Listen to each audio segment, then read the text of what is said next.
Hey everybody, what's going on? Jeff Rager, another episode of The Daily Ticket. It's a Tuesday, it's the 2nd, it's April, it's 2024. I hope you're having a fantastic week.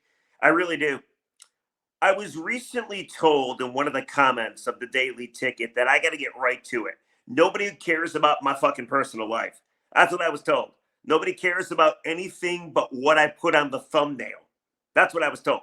I'm going to read that comment at the end of this podcast. Maybe you agree with it, maybe you don't. I don't know. But it's funny because I did a podcast on the Tigers yesterday after that 3-0 start. And by the way, I'm recording this podcast at 2:12 on a Monday. So I don't know if the Tigers made it 4-0. I don't know if the Wings are any closer to being in the postseason. By the time you listen or watch, you will know. But I do this podcast yesterday, and I talked a little bit about April Fool's Day. And I told a little story how early in my radio career, we wanted to pull a prank that Barry Sanders was coming back to the Lions. I thought it was a fun story. I was warning people, be wary on April Fool's Day. Don't believe anything because people are trying to prank you. I was trying to help out the people in my life and the people that are kind enough to watch and listen to this podcast. And then I got yelled at in the comments saying, nobody cares about my personal life. Nobody cares about me. I'm trying to be the center of attention, and I need to get on to whatever is on the thumbnail. Is that true? You don't care about me? You don't want to hear fun little stories about the life of me? I mean, I guess I don't blame you if you don't. Anyway, so a weird thing has happened. A couple weeks ago, I talked about Oakland basketball on the podcast. And then today, I'm going to talk about something I never thought I would talk about either.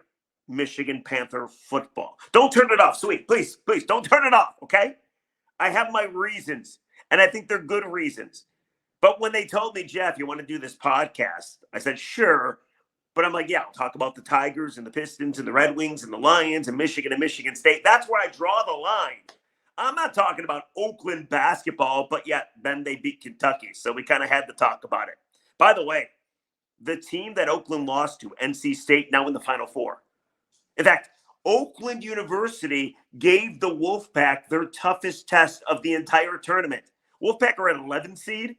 They're in the Final Four. Over the weekend, they knocked off Shaka Smart and Marquette and Duke. But it was Oakland that had the basketball at the end of regulation, tie game with the chance to knock them off. Oh, man, what could have been? What could have been?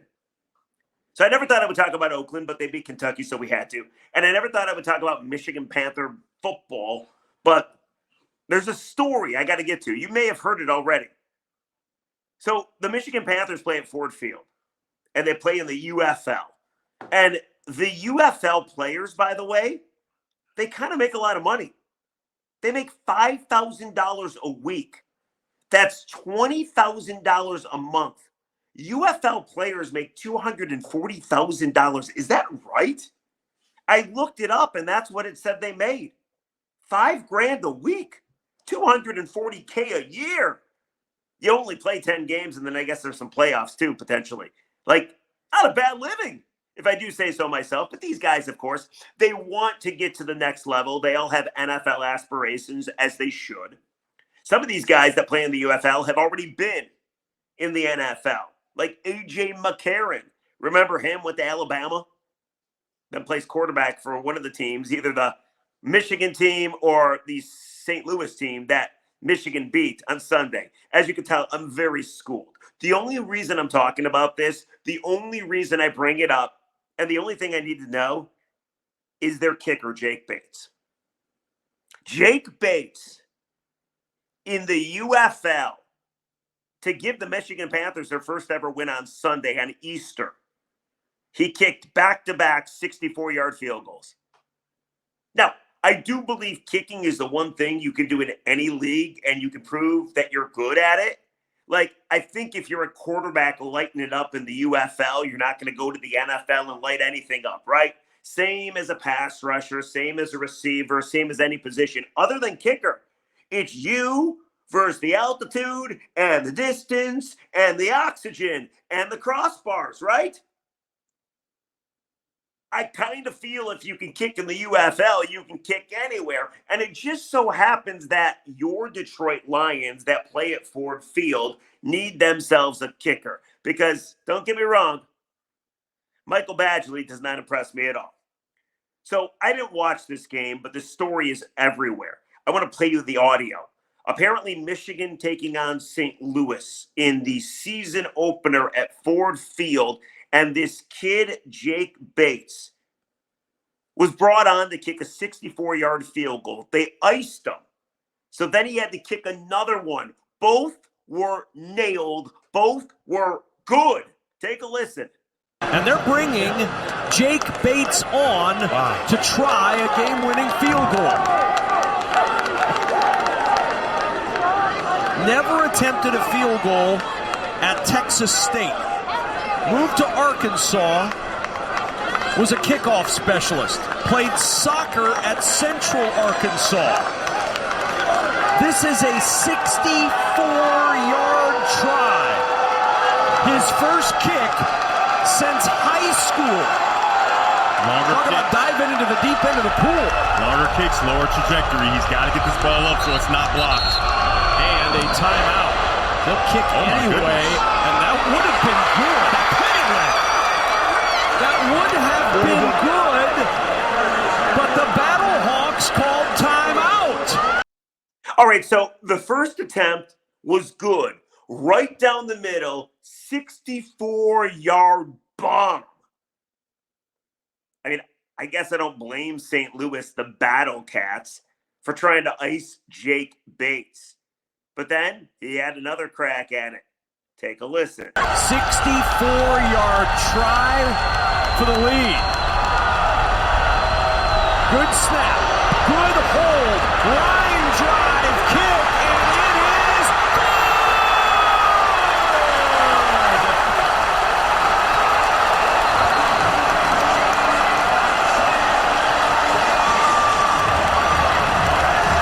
A star is born in the UFL. Jake Bates. 64 yards.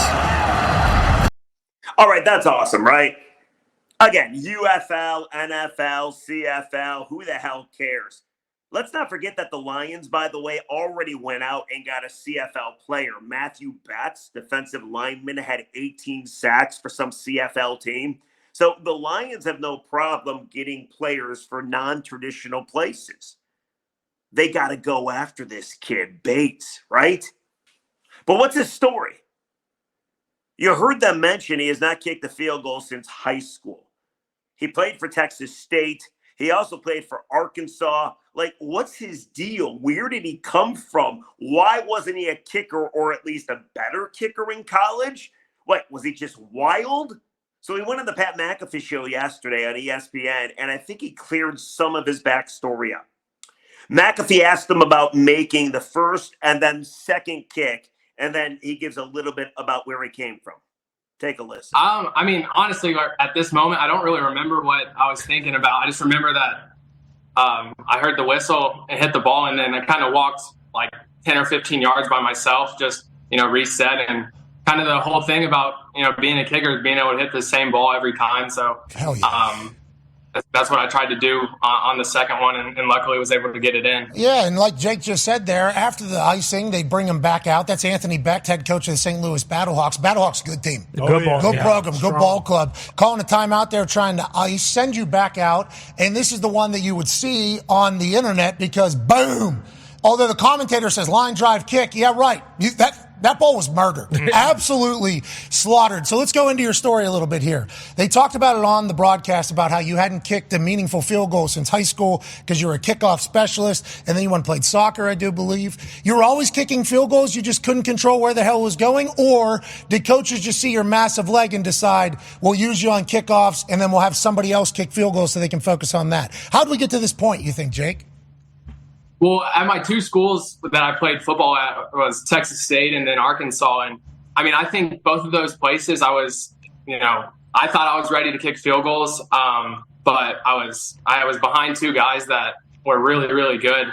At Texas State, or Seth Keller, and I think he holds like every record there. And then at Arkansas, I was behind Cam Little, who is probably going to be, the first kicker off the board this draft. So, I mean, it was tough because I'd go to camps and kick with other guys, and I thought, I deserved a chance, but, it wasn't my moment. I think, God had another plan for me. He was telling me to wait. And, as I stayed, patient, stayed, true to myself and who I was, and trusted the process, and, never gave up. And it's hard to never give up when you don't see the light at the end of the tunnel. But luckily, I didn't, and now I'm here. Hell yeah, keep going. It only starts now, brother. Let's go. Yeah. Mm-hmm. I've already heard, everybody is interested in this 64-yard field goal making back-to-back kicker.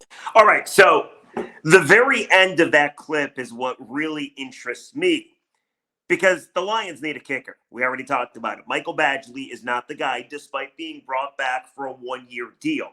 The Lions, I do believe, are a Super Bowl-type team. Their window is wide open right now. They still need to make adjustments on the defensive side. They still need to go out and improve their secondary, maybe another piece at defensive line. Their offense is dominant. I think we know this. But the one thing that came back to bite them in the ass last year was lack of a kicker. Now, if you have a great kicker, does Dan Campbell not decide to go for it on fourth down? I don't know. Maybe Campbell's always going to go for it on fourth down, and if that's the case, then it doesn't matter who your kicker is because he's never going to get a crack at it, right? However, if you have an all-world kicker, something the Lions never have had, like Jason Hansen, I still believe holds the record for most 50-yard-plus field goal kicks. He was a great kicker, but he never really kicked the kick that mattered. Not his fault. The Lions always blew, right? Now you're looking at a team, and you need a kicker because at some point at the end of the half, at the end of the game, you need to nail a kick to win it. And you need to be able to trust your guy. And I'm not saying Jake Bates is that guy, but I kind of feel that Jake Bates is that guy. Dude came on. I get it. Not a whole lot of people were at the game. I get it. It's the UFL. I get it. He's got nothing to lose. Nailed back-to-back 64-yard field goals. That is talent, my friends. That is skill, and that should be the next Detroit Lions kicker, or at least in competition with Michael Badgley. So, are the Lions interested? Because everybody we want the Lions to be interested in, they're never interested in them. Like Chase Young, hey, go get Chase Young. Never happened, right? Montez Sweat, go get him. Didn't happen. L'Jarius Sneed, go get, no, not going to happen. However, this might be the one time that our prayers are answered, that our wishes are heard. Tony Paul does a great job for the Detroit News. Tweeted this out right after the kick on Sunday. He said the Michigan Panthers already have heard from multiple NFL teams about kicker Jake Bates after his 64-yard field goal. All right.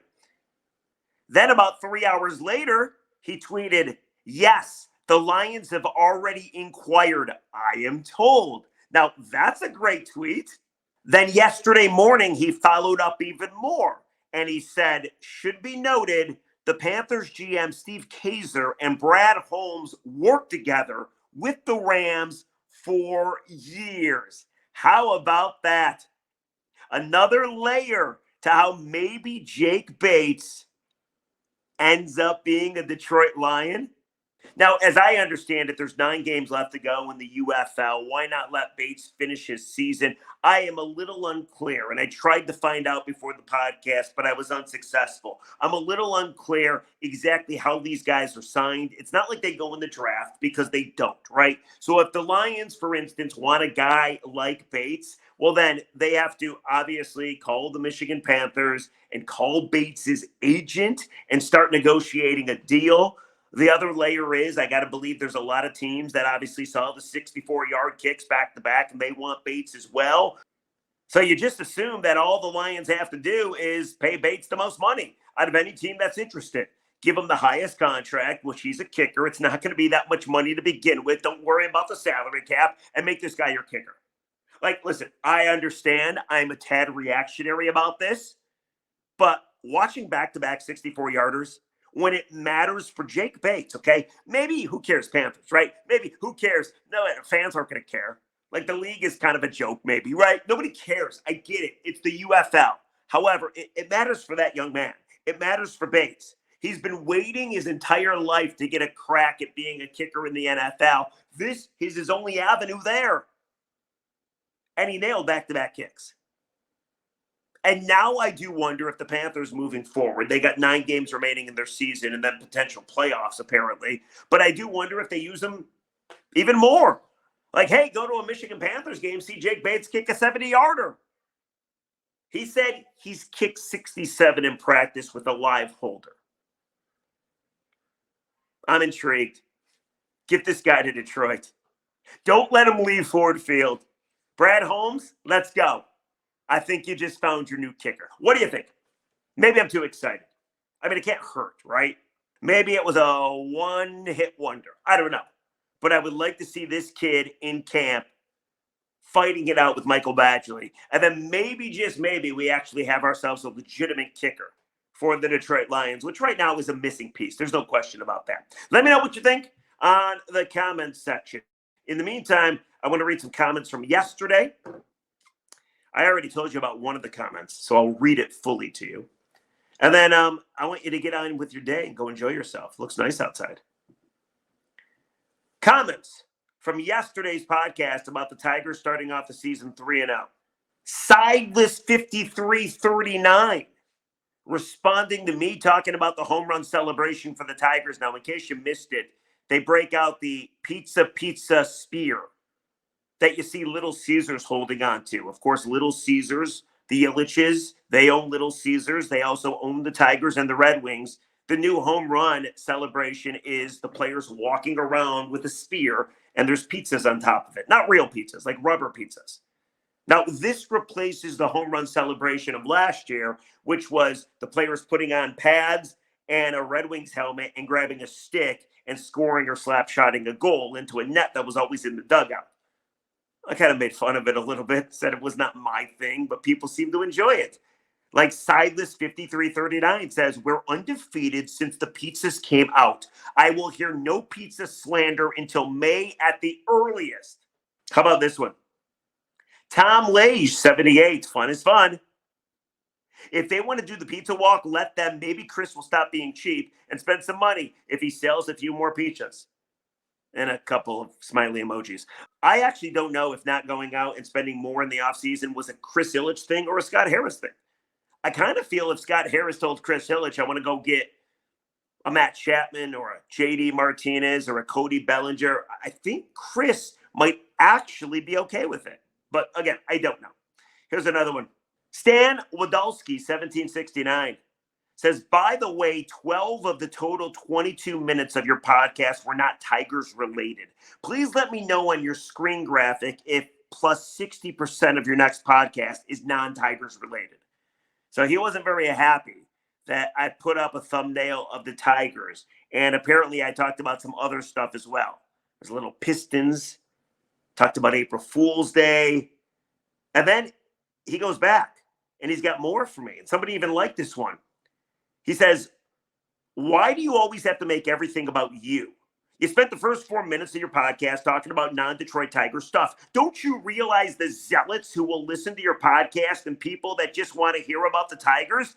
I don't care about your personal stuff. I care about the Detroit Tigers. I'll give your podcast a couple more tries, but so far, you've just validated what I've always thought about you, that you just want to be the center of attention. Like, holy shit, dude. Wow. I mean, somebody's got to talk, right? Do you just want me to go right into it? I'm curious how many people agree with that last commenter. Listen, if all you want me to do is start the podcast, give the story of the day, and then leave you, there's no fun. There's no creativity. There's no jokes. There's no swearing. Fucking no swearing. If that's what you want, you are the customer. I will do it. But I'm not quite sure that's what everybody wants. That dude. He didn't like my Mark Champion story, apparently. Oh, Tigers related. So does that mean he's not going to watch this podcast? Because this has nothing to do with the Tigers. Anyway. Should I put the Tigers on the thumbnail just to get this guy to watch? I don't know. Anyway, that's going to do it for the Daily Ticket. We found our new kicker, Jake Bates. Go get him. The 64-yard field goal kicking machine. All right, we'll catch you tomorrow on a hump day. Let me know about that commenter. Should I do my podcast like that moving forward? Let me know. Bye, everybody.